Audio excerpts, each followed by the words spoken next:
Hello friends, welcome to my channel study with ICLM। आज से आप लोगों के लिए प्रैक्टिकल की क्लासेस बनाई जा रही हैं, जिसमें अगर आप लोग जुड़े हुए रहेंगे तो आपको घर बैठे प्रैक्टिकल की जानकारी मिलती रहेगी। और आज ये फर्स्ट वीडियो है प्रैक्टिकल की।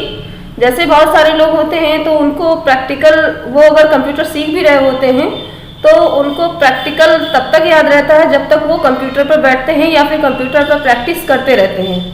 लेकिन अगर वो कंप्यूटर चलाना बंद कर देते हैं या कुछ दिन गैप कर देते हैं तो क्या होता है कि उनको प्रैक्टिकल नॉलेज जो होती है वो धीरे धीरे कम होती जाती है। तो इसके लिए आप लोगों की सुविधा के लिए प्रैक्टिकल की वीडियो क्लासेस बनाई जा रही हैं, जिसमें आप लोग जुड़े रहेंगे तो आपको कभी भी उसकी ज़रूरत पड़ने पर आप प्रैक्टिकल की वीडियो देख सकते हैं और घर पर बैठे रिवीजन कर सकते हैं। तो हमारी जो आज की फर्स्ट क्लास है प्रैक्टिकल की, वो जैसे कोई भी बच्चा होता है तो प्रैक्टिकल में सबसे पहले उसे बेसिक से मतलब कि जो बेसिक एलिमेंट्स होते हैं वहां से स्टार्ट करना होता है, उसके बाद हम एडवांस पर पहुंचते हैं। तो आपके लिए आज जो क्लासेस है वो बेसिक एलिमेंट्स की ही है। तो इसमें हम आपको कंप्यूटर विंडोज जो है उसके बारे में जो बेसिक चीजें हैं वो बताएंगे। और इसमें क्या है कि सबसे फर्स्ट वीडियो में आप बेसिक से जुड़ेंगे, इसके बाद अगर हमारे साथ आप जुड़े रहेंगे तो आपको स्टेप बाय स्टेप सारी वीडियोस में धीरे धीरे आप सीखते रहोगे। तो सबसे पहले आज बेसिक चीजों में हम स्टार्ट करेंगे। सबसे पहले आपका आता है कंप्यूटर के बारे में। कंप्यूटर, आप जब भी कभी कंप्यूटर पर प्रैक्टिकल के लिए बैठते हैं तो सबसे पहले तो आपको ये जानकारी होनी चाहिए कि कंप्यूटर जो है वो किन चीजों से मिलकर बना होता है। तो हम आपको बता दें कि कंप्यूटर जो है वो आपके दो चीजों से मिलकर बना होता है, सॉफ्टवेयर और हार्डवेयर। लेकिन अब हम हार्डवेयर किसे कहते हैं और सॉफ्टवेयर किसे कहते हैं?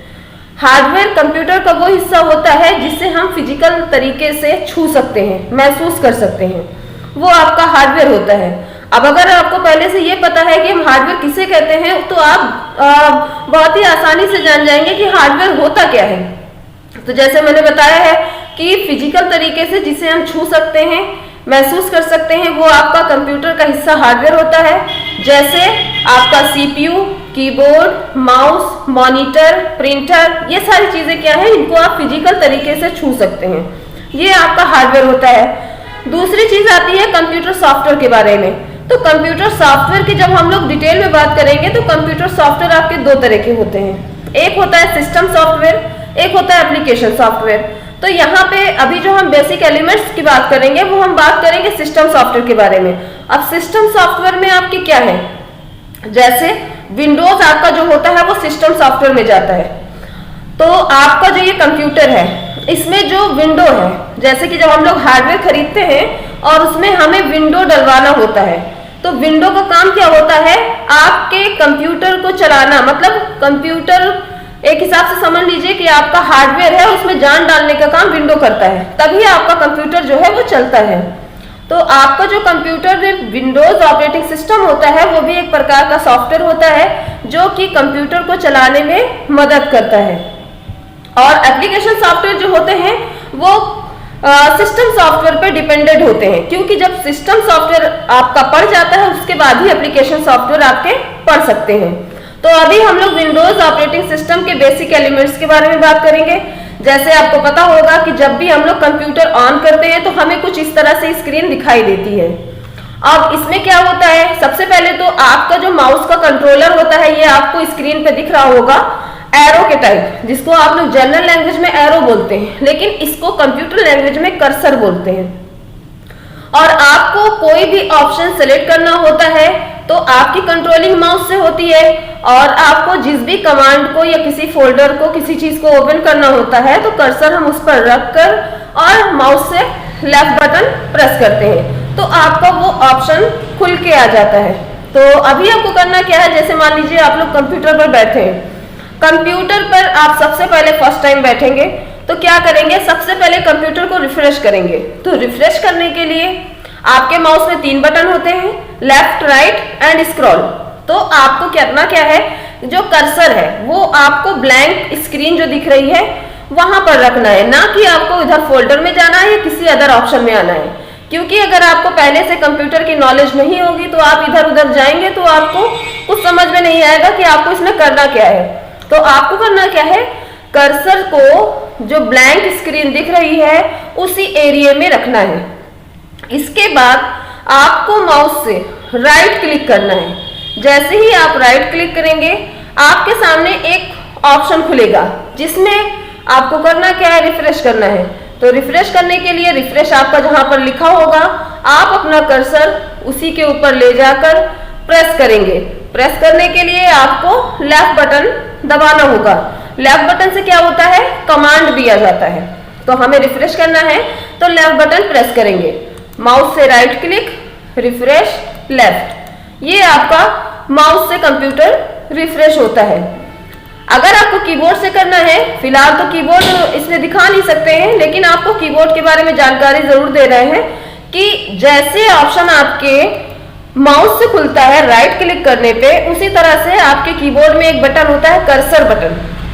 जब हम उसको प्रेस करते हैं तो क्या होता है, आपका जो कंप्यूटर में रिफ्रेश ऑप्शन है उसी तरह से खुलता है। फिलहाल अभी लैपटॉप पे वीडियो बन रही है तो उसमें आपको वो कीबोर्ड भी ऐड नहीं है, तो इसलिए वो बटन यूज नहीं हो पाएगा। तो इसके लिए आपके कीबोर्ड में एक कर्सर बटन होता है, तो उसमें अगर आप उसको प्रेस करते हैं तो जिस तरह से ऑप्शन आपका माउस से खुल के आ रहा है उसी तरह से आपके कीबोर्ड में जो कर्सर बटन है उससे खुल के आएगा। फिर अगर आपको रिफ्रेश पे जाना होगा, आपके कीबोर्ड में एरो कीज होती हैं, उनमें से डाउन एरो की से आप रिफ्रेश ऑप्शन पे आएंगे और एंटर बटन प्रेस करेंगे, क्योंकि कीबोर्ड में जो बटन एंटर का होता है उससे भी कमांड दिया जाता है। तीसरा चीज जो मतलब तीसरा तरीका है कंप्यूटर रिफ्रेश करने का, आपके कीबोर्ड में F5 बटन होता है, फंक्शन कीज का 5वां बटन, जिस पर लिखा होता है F5। अगर आप उस बटन को कीबोर्ड से प्रेस करते हो तो भी आपका कंप्यूटर रिफ्रेश हो जाता है। तो ये हो गया आपका कंप्यूटर को 3 तरीके से रिफ्रेश करना, एक तो माउस से राइट क्लिक करके, दूसरा आपका कर्सर बटन प्रेस करके और तीसरा F5 बटन प्रेस करके। ये है आपका कंप्यूटर में रिफ्रेशिंग करने का ऑप्शन। अब हम आते हैं दूसरी चीजें, जैसे अभी हमने बात की थी बेसिक एलिमेंट्स के बारे में। तो बेसिक एलिमेंट्स में आपका सबसे पहले तो स्क्रीन पे जो जो चीजें दिखाई दे रही हैं उनके बारे में बात करेंगे। तो आपको स्क्रीन पे बहुत सारे फोल्डर दिख रहे हैं, नीचे पट्टी दिख रही है, इधर बहुत सारे ऑप्शन लिखे हुए हैं राइट साइड में। तो आपको इनको नाम नहीं पता होता है पहले से, तो हम इनको क्या कहते हैं और क्या बोलते हैं ये चीजें देखेंगे। सबसे पहले तो जो ये पीछे की आपको स्क्रीन दिख रही है, स्क्रीन में बैकग्राउंड में आपकी फोटो दिख रही है, उस फोटो में आपको जो एरिया होता है, जैसे कि हमें जब वॉलपेपर लगाना होता है तो हम लोग कोई भी वॉलपेपर सेलेक्ट करके और उसको बैकग्राउंड में सेट कर देते हैं, तो ये फोटोज आपकी होती है। अगर हमें उस फोटो को सेव करना है तो वो तो हम बाद में बताएंगे, पर्सनलाइज ऑप्शन पे जाके होता है। फिलहाल अभी जो है आपका वो जो फोटो होती है जिस एरिया में रहता है उसको बोलते क्या है, तो आपके कंप्यूटर स्क्रीन में जो पीछे का एरिया होता है उसको बोलते हैं बैकग्राउंड या फिर डेस्कटॉप एरिया, जिस पर कि आपकी वॉलपेपर सेट रहती है। स्क्रीन बिल्कुल मत कहिएगा, क्योंकि स्क्रीन जो है वो फ्रंट एरिया होता है और जो बैक एरिया होता है जिसपे फोटो लगी होती है उसको बोलते हैं बैकग्राउंड या फिर डेस्कटॉप एरिया। इसके बाद हम आएंगे विंडो बटन पे। कर्सर पे ध्यान दीजिएगा, ये आपका विंडो बटन है, इसको विंडो बटन बोलते हैं। ये विंडो बटन जब हम लोग प्रेस करते हैं तो इसमें बहुत सारे ऑप्शन खुल के आते हैं। तो विंडो बटन जो होता है वो होल्ड किस पे रहता है, देखिए बहुत सारे ऑप्शन आपको नीचे दिख रहे हैं, ये सारी चीजें होल्ड किस पे रहती हैं। तो ये होल्ड किस पे रहती है, सबसे पहले आपको नीचे एक पट्टी दिख रही होगी, उस पट्टी को बोलते हैं टास्क बार, जो नीचे बॉटम एरिया में होता है, स्क्रीन के बॉटम एरिया में। और वो टास्क बार जो होती है वो कई चीजों को होल्ड करके रखती है, जैसे कि विंडो बटन, ये आपका एरिया जो टाइमिंग वगैरह का होता है, और यहाँ पे कुछ ऑप्शन जो आपके इसमें सेट रहते हैं। तो इन सब चीजों को टास्क बार का काम होता है होल्ड करके रखना। ठीक, अब इसके बाद हम आएंगे राइट साइड में, आपको कुछ ऑप्शन दिख रहे हैं जिसमें आपका वॉल्यूम ऑप्शन है और बैटरी ऑप्शन है और इसमें टाइमिंग ऑप्शन है। अब इसमें क्या है, ये इतना जो एरिया है इसको हम बोलते क्या है, इसको हम बोलते हैं नोटिफिकेशन एरिया।